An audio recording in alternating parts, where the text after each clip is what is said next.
అందుకే సంక్షేమం అభివృద్ధిని పక్కన పడేసి లడ్డూ రాజకీయాలు చేస్తున్నారు. ఎందుకు చేస్తున్నారు? జగన్మోహన్ రెడ్డి గారు క్రిస్టియన్, అందుకే ఆయన మీద ఒక నిందేద్దాము. నమ్మినోడు నమ్ముతాడు, నమ్మనోడు వదిలేస్తాడు. కొంతమంది ఎట్లా పచ్చ మీడియాలో నమ్మే వాళ్ళు ఉంటారు కదా, వాళ్ళు నమ్ముతారని చెప్పేసి ఈ ప్రయత్నం అనేది చేస్తున్నారు. నిజంగా మీకు ధైర్యం ఉంటే మీరు సంక్షేమం మీద మీరు మాట్లాడండి, అభివృద్ధి మీరు మాట్లాడండి. ఏం చేశారు మీరు? సూపర్ 6 అన్నారు. ఏదండి ఆ సూపర్ 6? ఏది? జీనోమ్ వ్యాలీ అంటారు, టెక్నాలజీ అంటారు, అది క్వాంటమ్ కంప్యూటర్ అంటారు. అది ఏమి ముద్ద తీసుకొచ్చి లోన పెడతాయా అవి?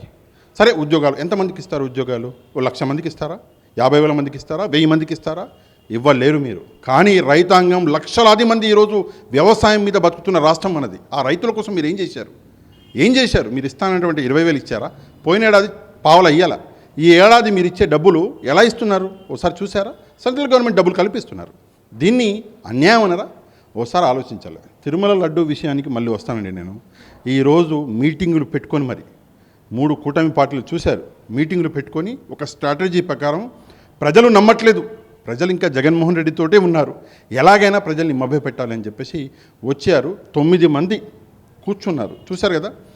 నిజంగా దేవుడి మహిమ ఎలా ఉంటుందో నేను ఒకసారి చెప్తాను. నేను ఒక ముస్లింనండి. నేను నా మతాన్ని ఆచరిస్తాను, పక్క మతాలను గౌరవిస్తాను. నా నా నా క్యారెక్టర్ అది.